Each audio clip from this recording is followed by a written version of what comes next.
Okay hello. तो आज की क्लास में हम लोग करने वाले हैं ग्रुपिंग ऑफ कैपेसिटर्स। इसका क्या मतलब है? अब तुम लोगों ने ग्रुपिंग ऑफ रेजिस्टेंसेस किया हुआ है, बिल्कुल उसी के जैसा ही है और कुछ भी नहीं है। मतलब याद है जब हम लोग रेजिस्टेंस को ऐसे लगाया करते थे, तो इस तरीके से जब लगाते थे तो इसको हम क्या बोलते थे? रेजिस्टर इन सीरीज, है कि नहीं? याद होगा तुम लोग को। और वही अगर रेजिस्टर्स को हम इस तरीके से लगाते थे, ठीक है, तो इसको हम क्या बोलते थे? Resistances in parallel.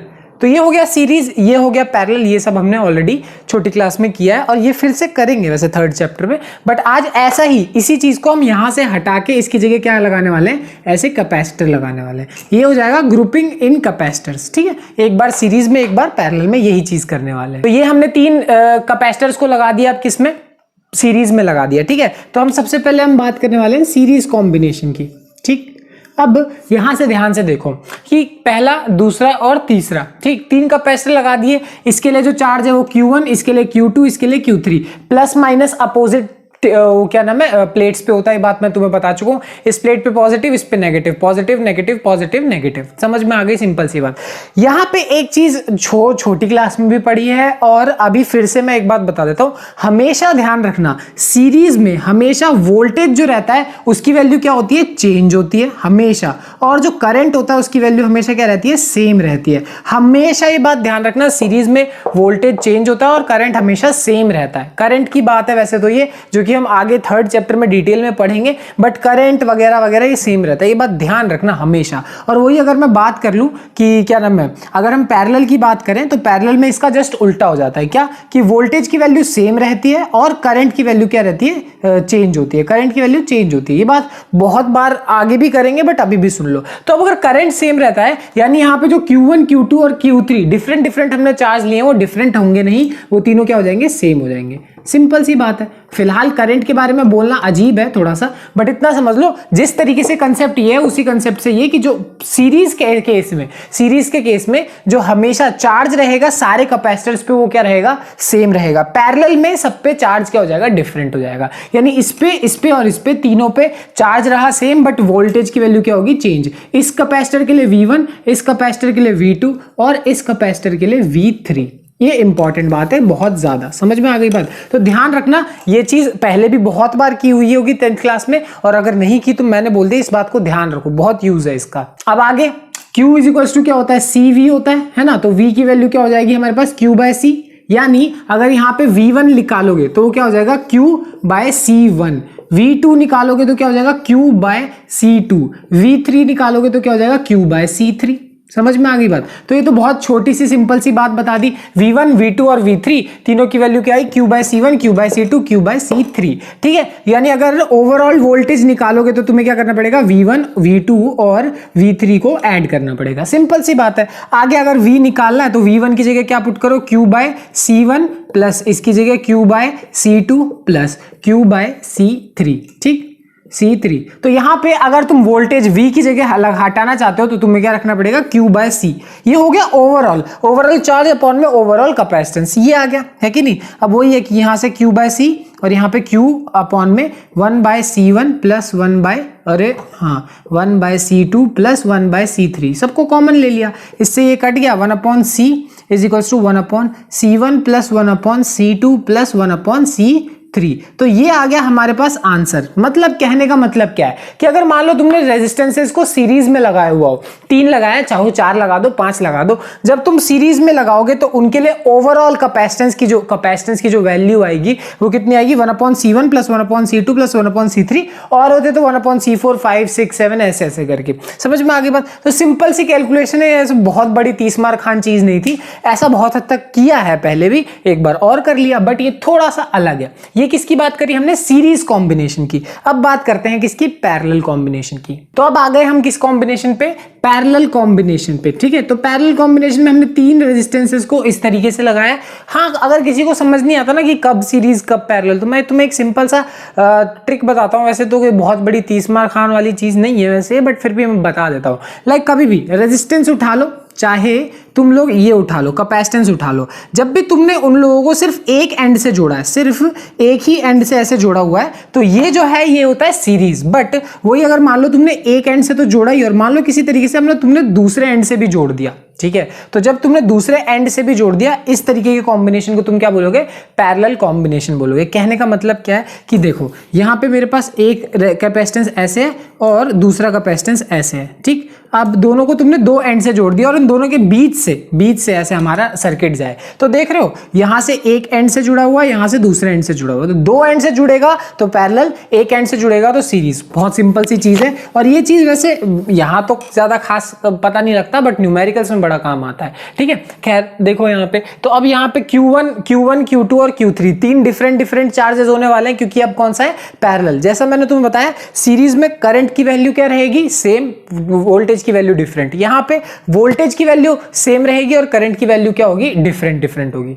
सही बोला ना मैंने, हाँ ठीक है। तो Q1 ठीक है, और Q2 और Q3 सबकी वैल्यू निकालते हैं। थोड़ी सी जगह की कमी पड़ेगी, यहां से ऐसे निकालते हैं Q1, Q2 एंड Q3। अगर Q1 निकालोगे तो Q is equal to C into V होता है, तो C1 इंटू V, Q2 के लिए C2 इंटू V, Q3 के लिए C3 इंटू V। समझ में आ गई बात। अब फाइनली अगर तुम्हें ओवरऑल चार्ज निकालना है, यानी Q निकालना है, तो क्या होगा, Q1 plus Q2 plus Q3, तीनों को ऐड कर दो, तो फाइनली हमारे पास आंसर क्या आने वाला है, C1V plus C2V plus C3V, ठीक है। और Q को हटाओगे तो इसकी जगह आराम से क्या लिख सकते हो, CV। यहाँ पे जो C है ये ओवरऑल हो गया, तो वही है कि CV is equal to C common ले लिया, सॉरी C कॉमन कह रहा हूँ मैं, V कॉमन ले लिया, अंदर क्या बचेगा, C1 plus C2 plus C3, ठीक। V से V कट जाएगा, आंसर हमारे पास फाइनली क्या आने वाला है, C is equal to C1 plus C2 plus C3, ठीक।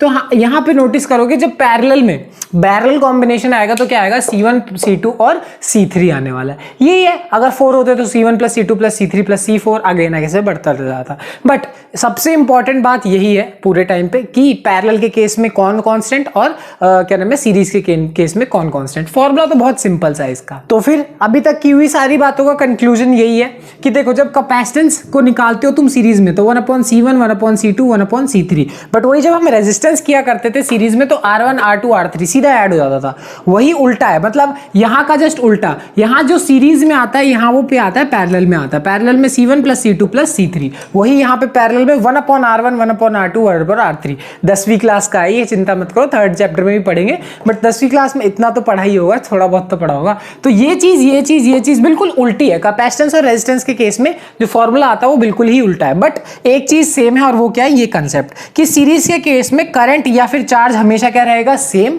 और वोल्टेज की वैल्यू क्या होगी, डिफरेंट। बट पैरेलल के केस में करंट या चार्ज की वैल्यू क्या होगी, डिफरेंट, बट वोल्टेज क्या रहेगा, सेम। ये है सबसे इंपॉर्टेंट बात। ये बात हर जगह तुम्हें यूज होगी, न्यूमेरिकल में भी, कंसेप्चुअल क्वेश्चंस में भी, कभी वाइवा हो गया तो वाइवा में भी, और किसी भी तरीके के MCQ में भी यही चीज पे बहुत तरीके के क्वेश्चन बनाए जा सकते हैं। इससे ज्यादा इंपॉर्टेंस इस चीज की है, ध्यान रखना, ठीक है ना। तो अब इस पे ना एक क्वेश्चन करते हैं। वैसे तो एक्चुअली अगर देखा जाए ना तो इस पे बहुत सारे क्वेश्चंस बनाए जा सकते हैं, सिंपल सा है, और इस पे बहुत कॉम्बिनेशन बना देंगे, बट 90% ऑफ क्वेश्चंस बहुत इजी होते हैं। कुछ डिफरेंट और थोड़ा सा टफ क्वेश्चन करते हैं। एक एग्जांपल के तौर पे देखो, ये अब ये एक कनेक्शन तुम्हें बना के दे दिया जाए और तुमसे बोले इसका इक्विवेलेंट कैपेसिटेंस निकाल के दिखाओ, तो ये थोड़ा सा मुश्किल हो जाएगा। ज्यादा मुश्किल भी नहीं, बट हाँ थोड़ा सा मुश्किल हो जाएगा। तो देखो, इसको करने की एक सिंपल सी ट्रिक होती है, मैं तुम्हें बताता हूँ। ये जो पॉइंट है, इस पॉइंट को मान लो A। देखो पहले मैं बता दूं, ये पॉइंट चलो मान लो X है, ये पॉइंट Y है, और ये कहीं से कनेक्टेड है। ऐसा नहीं है कि ये खुला हुआ है, मतलब ये कनेक्टेड है। वो उतना कॉम्प्लेक्स बनाने के लिए बस ऐसे ही बना दिया, ऐसे कोई दिक्कत नहीं है। चलो इसको अपने हिसाब से थोड़ा सा मैनिपुलेट करते हैं ताकि इसको सॉल्व करना आसान हो जाए। देखो, A पॉइंट है और एक B पॉइंट है। ये क्वेश्चन है ही ऐसा कि तुम इसको इस तरीके से तो सॉल्व नहीं कर सकते, इसको थोड़ा मैनिपुलेट करना पड़ेगा। A पॉइंट है और B पॉइंट है। अब जरा A पॉइंट और B पॉइंट के बीच में अगर मान लो ये रेजिस्टेंस ना होते, ठीक है, ये रेजिस्टेंस कह रहा हूँ, कैपेसिटेंस नहीं होते, तो क्या होता, ये भी नहीं होता, ये भी नहीं होता, तो एक सीधी लाइन होती है, और इन दोनों सीधी लाइन के बीच में एक ये वाला कैपेसिटेंस होता है कितना, 3 माइक्रोफैरेड का। किसके बीच में, A और B के बीच में, ठीक है। कोई गलत बात बोली, बिल्कुल भी नहीं, ठीक, बिल्कुल। अब ध्यान से देखो, जरा ध्यान से देखना, ये जो वायर इधर से गई है, ये इधर जा रही है, इधर से फिर इधर जा रही है, और ये डायरेक्ट किस पे जा रही है, B पे जा रही है। यानी अगर मैं इसको भूल जाऊं 2 सेकंड के लिए, तो ध्यान से देखो, यहां से देखो, ये जो लाइन जा रही है वो डायरेक्टली B को ही कनेक्ट कर रही है, और B को कनेक्ट कर रही है, और बीच में क्या कर रहा है, एक 5 माइक्रोफैरेड का कैपेसिटेंस पड़ रहा है। यानी ये जो 5 माइक्रोफैरेड का कैपेसिटेंस है वो कहीं ना कहीं A और B के बीच में ही है। मैं ये मैं ये नहीं कह रहा कि मैं कोई चीटिंग नहीं कर रहा हूँ, चिंता मत करो, बस मैं कह रहा हूँ कि तुम इसको जरा एक सेकंड के लिए भूल जाओ, तो तुम देखोगे कि यहां से यहां तक गया और ये यानी ए और बी के बीच में एक ही लाइन है, वो तो बस वो अलग है ना कि मैंने ए और बी के बीच में ऐसी लाइन खींच दी चाहे तो ऐसी लाइन खींच दी, है ना। फर्क क्या पड़ रहा है, फर्क तो कुछ भी नहीं पड़ रहा, वही चीज है, वो तुम्हें बेवकूफ बनाने के लिए, थोड़ा सा गुमराह करने के लिए वैसी लाइन खींची हुई है, ठीक है। और सिमिलर तरीके से अगर तुम देखो कि अगर ये वाला कि यहां से इन दोनों को 2 मिनट के लिए भूल जाओ, तो देखो ये लाइन गई है, फिर ये गई, फिर यहां से यहां, यानी ए और बी को जोड़ते हुए एक और लाइन है और इन दोनों लाइन के बीच में एक 2 माइक्रोफैरेड का कैपेसिटेंस है, ठीक है। कुछ ज्यादा ही ब्रॉड बना दिया मैंने। तो कहने का मतलब ये जो 5 3 और 2, ये 5 ये 3 और ये 2, तीनों के तीनों आपस में किसमें पैरेलल में, वो तुम्हें इस सर्किट में देखने में भले ही अजीब लग रहा हो, बट देखो मैंने चीटिंग नहीं करी है, मैं ध्यान से मैं तुम्हें बता दे रहा हूं। मैं कह रहा हूं बस इनको 2 मिनट के लिए भूल जाओ, इनको भूलो, फिर देखो एक सीधी लाइन है तो सीधी लाइन बनाई, ठीक है। फिर इसको भूल जाओ, तो इसको भूल जाओगे तो देखोगे एक ही लाइन है और एक ही लाइन के लिए मैंने 5 वाला बना दिया। सिमिलर उस आखिरी वाले को भी भूल जाओ और आखिरी वाले के लिए, समझ में आ गई। तो कहने का मतलब मैंने कोई चीटिंग नहीं करी है, सिंपल सी चीज है और कुछ नहीं। और बाकी बी के और इधर तो आराम से वो है ही, है ना, कि ए के इधर तो एक्स वाला पॉइंट है ना, एक्स यहाँ पे ए है और यहाँ पे जो वाई पॉइंट है और यहाँ और इसके बीच में 10 माइक्रोफैरेड का कैपेसिटेंस है। तो ये तो कोई दिक्कत, आगे तो सॉल्व करना कोई दिक्कत वाली बात नहीं है। क्यों, ये और ये तीनों किसमें आपस में सीरीज में, तो क्या 5 माइक्रोफैरेड, 3 माइक्रोफैरेड एंड 2 माइक्रोफैरेड, तीनों के तीनों किसमें है, सीरीज में, ठीक है। तो सीरीज में है तो अगर सी की वैल्यू निकालोगे तो कितना आएगा, 5 + 3 + 2, ठीक है। तो 5 + 3 + 2 आराम से 5 3 2, अभी बताया था ना पैरेलल के केस में, ओ सॉरी सीरीज लिख दिया मैंने, सॉरी, है ना। पैरेलल के केस में 5 + 3 + 2 कर दोगे तो आंसर कितना आएगा, 8 और 2 10, कितना आ गया ये माइक्रोफैरेड, 10 माइक्रोफैरेड, ठीक है। अब ये ओवरऑल आंसर नहीं आया। अब इन तीनों को हटा के तुम एक कैपेसिटेंस लगा सकते हो, इसका मतलब ये है इनको लगा दोगे तो फाइनली क्या आएगा, ऐसा 10 आएगा और ये 10 वाले के साथ किस में होगा, सीरीज में होगा, यानी ये 10 और वो वाला 10 आपस में कितने होगा, सीरीज में होगा, बस। तो फाइनली जो तुम्हारा आंसर आएगा, ठीक है, सी जो फाइनल आने वाला है इक्विवेलेंट, EQ लगा दिया करो, आसानी रहेगी तुम्हें आंसर बताने के लिए। तो कितना आ जाएगा, 1/10 + 1/10, क्योंकि सीरीज में है तो अपोजिट वही वाली बात है। और ये यहाँ पे ये क्या हो जाएगा, 1/C इक्विवेलेंट। तो 1/C = 1/10 + 1/10, ठीक है। तो यहाँ पे C इक्विवेलेंट कि आंसर कितना आने वाला है, 1/10। एलसीएम हो गया 10, यहाँ हो गया 1 + 1, फाइनली सी इक्विवेलेंट की वैल्यू कितनी आएगी, 10/2 यानी 5 माइक्रोफैरेड, ठीक है। तो कहने का मतलब है कि ये एक डिफरेंट टाइप का क्वेश्चन था, हर क्वेश्चन ऐसा नहीं होता, ये थोड़ा मुश्किल क्वेश्चन था। तो ऐसा नहीं है कि हर क्वेश्चन ऐसा ही होगा, चाहे कोई भी एग्जाम उठा लो, चाहे बोर्ड्स है तो ठीक है, वैसे अगर कॉम्पिटिटिव भी एग्जाम उठा लो ना तुम, तो कहने का मतलब 30 क्वेश्चन अगर आते हैं तो 30 में से 12 क्वेश्चंस ऐसे होते हैं जो डुएबल होते हैं, जो तुम कर सकते हो। बोर्ड्स में यही है कि 7 नंबर के न्यूमेरिकल्स आएंगे या 11 नंबर के न्यूमेरिकल्स आएंगे, तो उसमें से 3 नंबर का मुश्किल होगा ज्यादा। और वही कॉम्पिटिटिव में थोड़ा सा मार्जिन बढ़ा है कि 12 नंबर के क्वेश्चंस तो तुम ऐसे आराम से कर सकते हो।